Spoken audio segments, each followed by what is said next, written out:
میں یہ نہیں کہتا کہ یسوع مسیح کے ساتھ نہیں تھے، تھوڑے سے فاصلے پر تھے، لیکن ان کے اوپر گلودگی چھائی ہوئی تھی، یعنی کہ وہ سو رہے تھے۔ لیکن جب اچھی طرح بیدار ہوئے، جب اچھی طرح بیدار ہوئے تو پھر انہوں نے کس کو دیکھا؟ خداوند کے جلال کو دیکھا، اور یسوع مسیح کو دوسری صورت میں یعنی کہ جلالی صورت میں دیکھا، اور ایلیا کو بھی دیکھا اور موسیٰ کو بھی دیکھا۔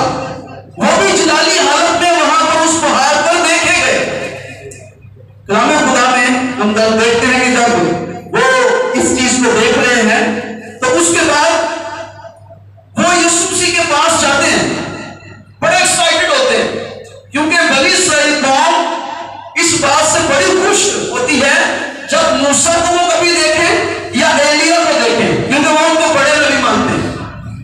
ان کی نگاہ میں شاید اس وقت یسوع مسیح سے بھی زیادہ قدر ان نبیوں کی تھی، ایلیا کی قدر تھی، موسیٰ کی قدر تھی۔ وہ بھاگے بھاگے یسوع مسیح کے پاس آتے ہیں اور آ کر کیا کہتے ہیں؟ اے مالک، ہمارا یہاں پر رہنا اچھا ہے، یہاں پر ہم نے خدا کے جلال کو دیکھا ہے، ہم نے یہاں پر ایلیا کو دیکھا ہے، ہم نے یہاں پر موسیٰ کو دیکھا ہے، ہمارا یہاں پر رہنا ٹھیک ہے، ہم یہاں پر کیا کریں؟ ہم یہاں پر 3 ڈیرے بنائیں۔ کیا بنائیں جی؟ 3 یادگاریں کھڑی کریں، 3 ڈیرے بنائیں، اور ایک موسیٰ کے لیے، ایک ایلیا کے لیے، اور ایک خداوند تیرے لیے۔ لیکن اسی وقت کلام میں لکھا ہے کہ ایک بادل نے کو گھیر لیا، اور جب بادل نے گھیر لیا، ایلیا اور موسیٰ اسی بادل میں اٹھائے گئے اور یسوع مسیح وہاں پر تنہا رہ گئے۔ یہ ڈرنے لگے اور آسمان سے اس بادل میں سے یہ آواز آئی، یہ میرا برگزیدہ بیٹا ہے، یہ میرا چنا ہوا بیٹا ہے، یہ وہ راستہ ہے، یہ وہ بیٹا ہے، اس کی سنو۔ ایلیا پر، موسیٰ پر دھیان نہ دو، ان کی یادگاریں کھڑی کرنے کے بارے میں مت سوچو کہ تم ان کی یادگاریں کھڑی کرو، یا ان کے یہاں پر تم ان کی یادگاری کھڑی کر کے لوگوں کو اس طرف لگا دو کہ شاید وہ چند دنوں میں یا چند مہینوں میں، جیسا اسرائیل کی عادت ہے کہ وہ بت پرستی کی طرف راغب ہوتے ہیں، تو وہ یہاں پر آ کر بت پرستی شروع کر دیں۔ تم میرے بیٹے کی سنو، میرا بیٹا جو ہے یہ تمہارے پاس ہے، تم اس کی سنو۔ اے مرتبہ ہم اپنی زندگی میں بہت ساری ایسی چیزوں کو ترجیح دے رہے ہوتے ہیں جو ٹھیک نہیں ہوتی، جس کے پیچھے بہت ساری ایسی باتیں جو ہمیں گناہ کی طرف لے کر جا سکتی ہیں۔ کئی بار، یہ ایک بار کی بات نہیں، کئی بار ہم اپنی زندگی میں ان چیزوں کو پرائورٹی دیتے ہیں جو خدا کا کلام نہیں ہے، جو خدا کا بیٹا نہیں ہو سکتی۔ لیکن یہاں پر ہم دیکھتے ہیں کہ خداوند نے ان کو منع کر دی، تمہاری پرائورٹی ایلیا اور موسیٰ نہیں ہے، تمہاری پرائورٹی، تمہاری ترجیح جو ہے وہ ایلیا اور موسیٰ نہیں ہے، بلکہ میرا بیٹا یسوع ہے۔ ہاللیلویا، میرا بیٹا یسوع ہے، اس کی سنو کہ یہ تم سے کیا کہتا ہے، یہ تمہارے ساتھ رہتا ہے اور تمہیں کیا تعلیم دیتا ہے، اس کی تعلیم پر دھیان دو، اس کی باتوں کو سنو۔ اس میسج میں بہت ساری باتیں ہمارے سیکھنے کے لیے ہیں۔ ابھی میں نے جسٹ اس کو پڑھا، ہم ابھی اس پر غور کریں۔ یسوع مسیح کا کوہ ہارمون پر بدل جانا، یسوع مسیح کی صورت کا بدلنا، یہ اس بات کی ہمارے لیے تشبیہ ہے کہ جب یسوع مسیح بادلوں پر آئیں گے تو وہ بدلی ہوئی صورت میں آئیں گے۔ ہاللیلویا، وہ اس صورت میں آئیں گے جو بدلی ہوئی صورت ہے، وہ جلالی صورت میں آئیں گے، وہ اس صورت میں نہیں آئیں گے جس صورت میں وہ اپنے شاگردوں کے ساتھ تھے، بلکہ وہ جلالی صورت میں زمین پر آئیں گے۔ اور اس کا ایک اور واقعہ ہم دیکھتے ہیں کہ جب یسوع مسیح مردوں میں سے جی اٹھے، اور لکھا ہے کہ وہ دوسری صورت میں اپنے 2 شاگردوں کو ملا جو اموس کی راہ پر جا رہے تھے، اور انہوں نے اسے نہ پہچانا۔ جب وہ باتیں کر رہا تھا، ان کے دل جوش سے بھرے ہوئے تھے، لیکن ان کی آنکھیں بند تھی، وہ یسوع کو پہچان نہ سکے۔ یسوع سے دوسری صورت میں تھے، اور لکھا جب وہ دعا کرنے لگے، کھانا کھانے لگے، تو یسوع نے جب روٹی توڑ کے ان کو دی تو پھر ان کی آنکھیں کھلی، پھر انہوں نے جانا کہ یسوع مسیح ہمارے ساتھ باتیں کی ہیں اور یسوع کو دوسری صورت میں اپنے شاگردوں کو ملے. اسی طرح ایک خدا کے دادا پروفیسر W.H. راجرز کے خیالات ہیں کہ یسوع مسیح جلالی صورت میں جیسے یہاں پر نظر آتے ہیں یہ آمد ثانی میں ایسا ہی ہوگا. جب آمد ثانی ہوگی تو کلام خدا میں لکھا ہے کہ وہ بادلوں پر آئے گا اور اس کے لوگ جو اس کے نام سے کہلاتے ہیں اور جنہوں نے اپنے جامع برے کے لہو سے دھوئے ہیں, جنہوں نے اپنے آپ کو پاک کیا ہے, گناہوں کو چھوڑ دیا ہے اور وہ جامع پہنے ہوئے ہیں جو برے کے لہو سے یعنی کہ یسوع مسیح کے لہو سے دھلے ہوئے ہیں, وہ ہوا میں اڑ کر یسوع مسیح کا استقبال کریں گے. اور ان کی صورت جو ہوگی وہ بھی ایسی ہی ہوگی جیسی یسوع مسیح کی ہے. سب سے پہلے تسلونیکیوں کے خط میں لکھا ہے کہ سب سے پہلے وہ جو سو گئے وہ جی اٹھیں گے. میں پڑھ رہا تھا اور غور کر رہا تھا اس بات پر کہ وہ جی اٹھیں گے. وہ کیسے جی اٹھیں گے؟ لکھا ہے کہ قبریں کھل جائیں گی اور یہ واقعہ پہلے بھی ہو چکا. جب یسوع مسیح مردوں میں سے جی اٹھا تو اس وقت بھی بہت سی قبریں کھل گئی. پڑھا آپ نے کہ بہت سی قبریں کھل گئی اور لوگوں نے اپنے اپنے مردوں کو دیکھا بھی, اور بہت سے مردے جو جی اٹھے وہ اس دن اپنے عزیز و اقارب کو نظر بھی آئے اور یسوع مسیح بھی اپنے شاگردوں کو جی اٹھنے کے بعد ملے. اسی طرح اس وقت جب یسوع مسیح آئیں گے, اسے ہم ریپچر کہتے ہیں یا نادیدہ آمد کہتے ہیں, صرف اور صرف یہ چرچ کے لیے, کلیسیا کے لیے, آپ کے لیے, میرے لیے یہ واقعہ ہے کہ جو کوئی یسوع مسیح پر ایمان لے آئے بے شک وہ مر بھی جائے, اور کلام خدا کہتا ہے وہ مر جائے پھر بھی وہ زندہ رہے گا. ہاللیلویا. وہ مر جائے پھر بھی وہ زندہ رہے گا. اور جو مر چکے ہیں ان کے بارے میں کلام خاموش نہیں ہے, وہ یہ کہتا ہے کہ وہ جی اٹھیں گے. ہاللیلویا. اور سب سے پہلے وہ آسمان پر اٹھائے جائیں گے اور ہوا میں اڑ کر استقبال کریں گے, اور اس کے بعد جو زندہ ہوں گے وہ بھی بدل جائیں گے. وہ ایسی صورت میں نہیں جائیں گے جو زندہ ہوں گے. ہمارا جو بدن ہے یہ ہوا میں اڑ نہیں سکتا. اگر ہم چھت سے چھلانگ لگائیں گے اوپر نہیں جائیں گے, نیچے جائیں گے. لیکن وہ بدن جو بدن یسوع مسیح ہمیں دے گا, جلالی بدن, دوسرا بدن, دوسری صورت, غیر فانی بدن, اس میں یہ قدرت ہوگی کہ وہ بدن ہوا میں اڑ سکتا ہے. پریز گاڈ. اور ہم سب بدل جائیں گے اگر اس وقت تک زندہ ہوں گے. لیکن بدلیں گے تو جنہوں نے پہلے سے بدلا ہوا ہے, جنہوں نے اپنے آپ کو پہلے سے بدلا ہوا ہے, توبہ کی ہے, بپتسمہ لیا ہے اور خدا کے کلام کے مطابق وہ زندگی بسر کر رہے ہیں, وہ بدل جائیں گے اور بدل کر وہ ہوا میں اڑ کر یسوع مسیح کا استقبال کریں گے.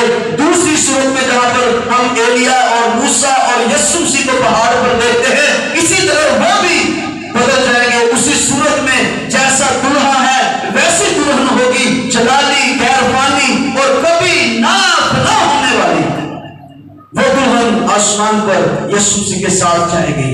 اور اس کے بعد لکھا ہے موسیٰ کا جلالی صورت میں ہونا, یہ اس وقت کلیسیا کے مردہ ایمان داروں کو ان کی نمائندگی کرتا ہے. جیسے موسیٰ مر گیا اور وہ یہاں پر جلالی صورت میں دکھائی دے رہا ہے, اسی طرح جیسے میں نے آپ کو بیان کیا کہ جو لوگ مسیح پر ایمان لاتے ہوئے اس دنیا فانی سے کوچ کر جائیں گے وہ اس بات کی نمائندگی کرتے ہیں. بیسکلی یہ جو حوالہ ہے کہ یسوع مسیح کی آمد ثانی کے بہت سارے ریفرنسز کو کیا بیان کرتا ہے. اس لیے میں آپ کا دھیان اس طرف لے کر جانا چاہتا ہوں, آپ کا دھیان کہیں ادھر ادھر لے کر نہیں جانا چاہتا. ہمارا ایک اہم پوائنٹ اس کے اندر آئے گا, وہ بھی ہم ڈسکس کریں گے. جی. اس کے بعد ایلیا جلالی صورت میں وہاں پر موجود ہوتا ہے. یہ اس وقت کی زندہ کلیسیا کی نمائندگی کرتا ہے, کیونکہ ایلیا زندہ آسمان پر اٹھایا گیا, ہنوک زندہ آسمان پر اٹھایا گیا. ایلیا چونکہ زندہ اٹھایا گیا, موسیٰ مر گیا. موسیٰ جو ہے ان ایمانداروں کی نمائندگی کرتا ہے جو مر چکے ہوں گے لیکن وہ جی اٹھیں گے, اور ایلیا جو ہے ان ایمانداروں کی نمائندگی کرتا ہے جو زندہ ہوں گے اور بدل جائیں گے اور جلالی صورت میں آسمان پر اٹھائے جائیں گے. اور تین شاگردوں کی موجودگی جو ہے یہ اسرائیل کی نمائندگی کرتی ہے کہ اس وقت بنی اسرائیل قوم جو ہے وہ بھی یسوع مسیح پر ایمان لے کر آئیں گے, لیکن کلیسیا کے اٹھائے جانے کے بعد.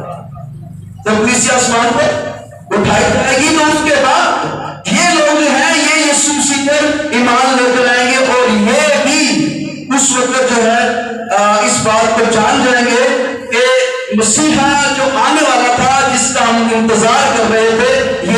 وہی ہے، اس سے پہلے نہیں۔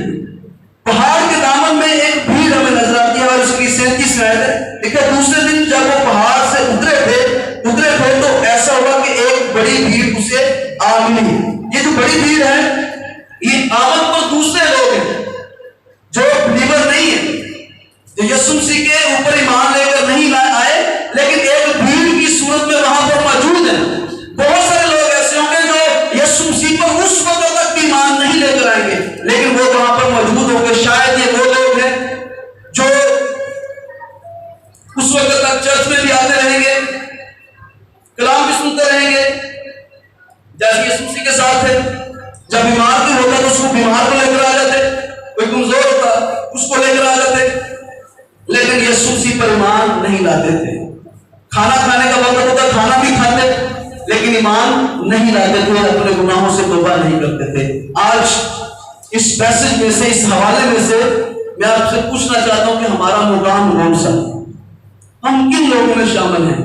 آج کسی بڑی بھیڑ میں شامل تو نہیں ہیں جو ابھی تک یسوع مسیح پر ایمان لے کر نہیں آئے، یا آج ہم ایلیا کی مانند ہیں جو ایمان لا چکے ہیں لیکن ابھی تک زندہ ہیں۔ شاید ہم میں سے کچھ ایسے عزیز تھے جو اس دنیا فانی سے کوچ کر گئے، یا شاید ہم بھی جب اس دنیا فانی سے کوچ کریں تو ہم کس میں ہوں گے؟ موسیٰ میں، ایلیا میں، شاگردوں میں، یا اس بڑی بھیڑ میں؟ خدا کو بڑی بھیڑ نہیں چاہیے، ایک بات یاد رکھیں، اسے وہ لوگ چاہیے جو ابھی ریپچر کا حصہ بنے، ابھی اس آمد پر ہوا میں اڑ کر یسوع مسیح کا استقبال کرنے والوں میں بنے۔ تو کیا ہم نے ابھی تک اس کو قبول کیا یا نہیں کیا؟ اگر نہیں کیا تو یہ میسج ہمیں یہ اپیل کرتا ہے کہ ہم یسوع مسیح پر ایمان لے کر آئیں تاکہ ہم ہوا میں اڑ کر یسوع مسیح کا استقبال کر سکیں۔ اس کے بعد ایک اور بات یہاں پر بڑی خاص ہے کہ جب یسوع مسیح جلالی صورت میں تھے، دیکھیں ایک طرف پہاڑ پر جلال ہے، برکت ہے، اور جلال کے لیے جو عبرانی لفظ ہے وہ ہے قبر، KABOD، قبر، اور اس کا مطلب ہے بھاری، وزن، خوبی، فضیلت اور چمک، روشنی۔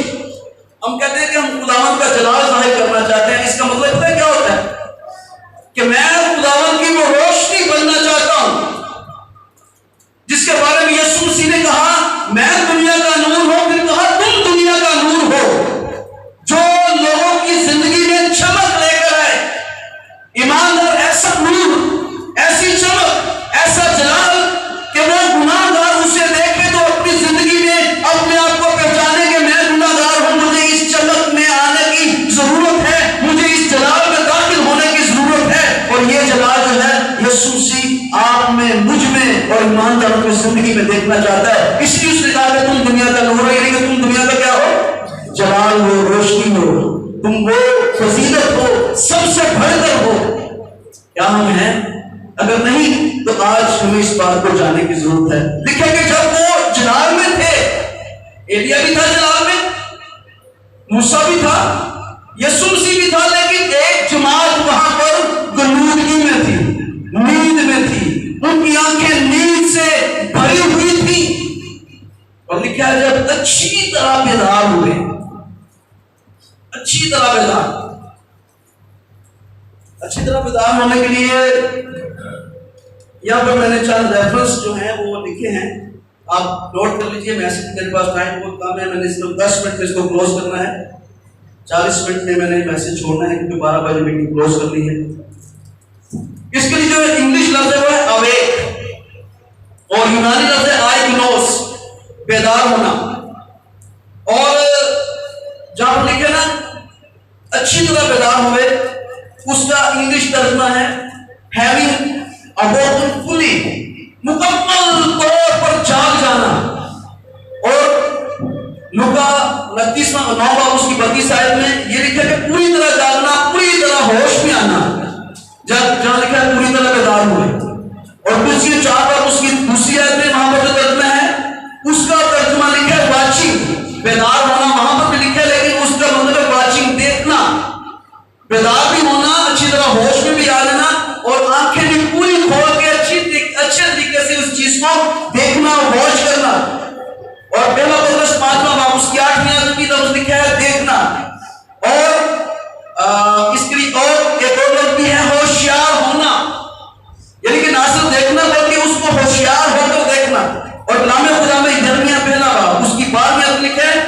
کہ خداوند جو ہے اپنے کلام کو پورا کرنے کے لیے بیدار رہتا ہے، وہ اپنے کلام کو پورا کرنے کے لیے جاگتا ہے، بیدار رہتا ہے، تاکہ اس کا کلام جو اس نے اپنے لوگوں سے کیا ہے وہ لوگوں تک پہنچ سکے۔ لیکن کیا ہم کلام کو سننے کے لیے بیدار ہوتے ہیں یا کلام کو اپنے زندگی میں لینے کے لیے بیدار ہیں؟ وہ تو بیدار رہتا ہے، وہ جاگتا ہے، وہ دیکھتا ہے، وہ ہوشیار رہتا ہے، لیکن کیا ہم دیکھ رہے ہیں؟ کیا ہم جاگ رہے ہیں؟ کیا ہم اچھی طرح بیدار ہو رہے ہیں؟ ایوب کی کتاب میں لکھا ہے، تو بھی اگر تو خدا کو خوب ڈھونڈتا اور قادر مطلق کے حضور منت کرتا، تو اگر تو پاک دل اور راست باز ہوتا تو وہ ضرور تیرے لیے بیدار ہوتا۔ یہ بلدت سوکی ایوب کا ایک دوست جب ایوب کی مصیبت کو دیکھتا ہے، اس کی پریشانی کو دیکھتا ہے، تو وہ وہاں پر آتا ہے اور اس کے پاس آ کر اس سے ملامت کرتا ہے، لیکن وہ ہمیں کچھ باتیں بتا رہا ہے کہ ہمیں بیداری کے لیے کون سی چیزیں چاہیے۔ خداوند کس چیز سے بیدار ہوتا ہے اور ہمیں دیکھتا ہے، ہمارے اوپر دھیان دیتا ہے، اور وہ ہے کہ ہم سب سے پہلے کس کو ڈھونڈیں؟ خداوند کو ڈھونڈیں۔ ہم خداوند کو تلاش کرنا شروع کریں کہ خداوند کہاں پر ہے، اور اس کے سامنے آ کر اپنے گناہوں کے لیے منت کرے، دعا کرے اور اپنے دل کو پاک اور راست کرے، تو یقیناً ہمارا خدا جو ہے وہ ہماری زندگی میں اپنے آپ کو ظاہر کرے گا اور ہم اس کے جلال کو دیکھ سکیں گے، ہم بیدار ہو سکیں گے، جیسے خداوند جو ہے وہ بیدار ہو کر اپنے لوگوں کو دیکھتا ہے اور ان پر نگاہ کرتا ہے۔ لیکن اگر ہم یہ سمجھیں کہ میں گناہ میں بھی رہوں اور میں یہ بھی کہوں کہ میں بیداری کا حصہ بن جاؤں یا میں بیدار ہو جاؤں، یا خداوند اپنی نگاہ مجھ پر رکھے، وہ نگاہ تو رکھے گا لیکن وہ پیار اور شفقت کی نگاہ نہیں ہوگی، بلکہ وہ غصے کی نگاہ ہوگی۔ وہ دیکھے گا ضرور ایسے ہی جیسے ایک باپ اس بچے کو دیکھ رہا ہوتا ہے جو اپنے باپ کا فرمانبردار نہیں ہوتا، جو اپنے باپ کی بات کو نہیں مانتا۔ باپ اسے دیکھتا ہے کہ یہ کرتا کیا ہے، لیکن ایک اسی کے ساتھ ایک اور بچہ بھی ہوتا ہے جو اپنے باپ کی فرمانبرداری کرتا ہے، تو وہ اس کو بڑی شفقت کے ساتھ دیکھتا ہے، پیار کے ساتھ دیکھتا ہے۔ کیا ہم بھی چاہتے ہیں کہ ہمارا خداوند ہمیں اسی طرح دیکھے، ہم اسی طرح بیدار ہوں؟ بیداری میں سب سے بڑی رکاوٹ ہماری سستی ہے۔ ہم بیدار ہونا چاہتے ہیں، ہم جاگنا چاہتے ہیں۔ شاید کبھی آپ نے اس بات کا اندازہ کیا ہو کہ صبح جب آپ جلدی اٹھنے کا ارادہ کرتے ہو تو سستی آپ کو بار بار گھیرتی ہے، بار بار دل کرتا ہے تھوڑا اور سو، تھوڑا اور سو۔ اسی طرح اگر آپ روحانی طور پر بیدار ہونا چاہتے ہیں تو اس کے درمیان بھی سب سے آپ کا بڑا دشمن جو ہے وہ آپ کی نیند ہے، وہ آپ کی سستی ہے، وہ آپ کی کاہلی ہے، اور اس سے بڑی جو رکاوٹ ہے وہ ہماری زندگی میں موجود گناہ ہے۔ اگر ہم چاہتے ہیں بیداری آئے، چرچز میں بیداری آئے، ہماری زندگی میں، ہمارے خاندانوں میں بیداری آئے، تو ان چیزوں کو اپنے زندگی سے جوڑ لیجیے، اور یقیناً آپ دیکھیں گے کہ بیداری آپ کی زندگی میں آئے گی اور خداوند آپ کو برکت دینا شروع کرے گا۔ کلام خدا میں خوشیوں چوتھا باب اور اس کی دوسری آیت لکھی ہے، دعا کرنے میں مشغول اور شکر گزاری کے ساتھ اس میں بیدار رہو۔ دو باتیں بڑی ہیں۔ سب سے پہلے کیا کرنا ہے؟ دعا کرنے میں کیا رہنا ہے؟ بیداری کا حصہ کیا ہے؟ دو چیزیں، دعا کرنے میں مشغول کا مطلب ہے دعا میں مصروف رہو، دعا کرتے رہو، اور دوسری بات شکر گزاری بھی کرتے رہو۔ جب آپ دعا بھی کریں گے اور اس کے ساتھ شکر گزاری کریں گے، یقیناً خداوند اپنی بیداری کو آپ کی زندگی میں بھیجے گا اور خداوند آپ کو برکت دے گا۔ لیکن اگر ہم دعا جو ہے یہ خداوند کے ساتھ ہمارے تعلقات ہیں، جب ہم کسی پریشانی میں ہوتے ہیں، دکھ میں ہوتے ہیں، ہم دعا کرتے ہیں، ہم یہ کہتے ہیں کہ خداوند میں تجھ سے بات کرتا ہوں، یہ ہمارا تعلق ہے۔ ایسے سمجھ لیجیے کہ جیسے ہم موبائل پر کسی دوست کے ساتھ بات کرتے ہیں تو ہماری بات اس کے ساتھ ہو رہی ہے، اسی طرح ہم دعا میں اپنے باپ سے بات کرتے ہیں، خدا سے بات کرتے ہیں، اور وہ ہماری دعاؤں کو سنتا ہے اور جواب دیتا ہے۔ لیکن کچھ لوگ ایسے بھی ہیں جو صرف ون سائیڈڈ دعا کرتے ہیں۔ آپ میں سے کتنے لوگ ہیں جو صرف اپنی دعا خدا کو سناتے ہیں اور خدا کا کبھی جواب نہیں دیتے؟ سبھی؟ کبھی آپ نے جب دعا کی ہے خدا کو یہ موقع دے کہ خدا مجھ سے بات کر، مجھ سے بول، اور خدا نے آپ سے بات کی؟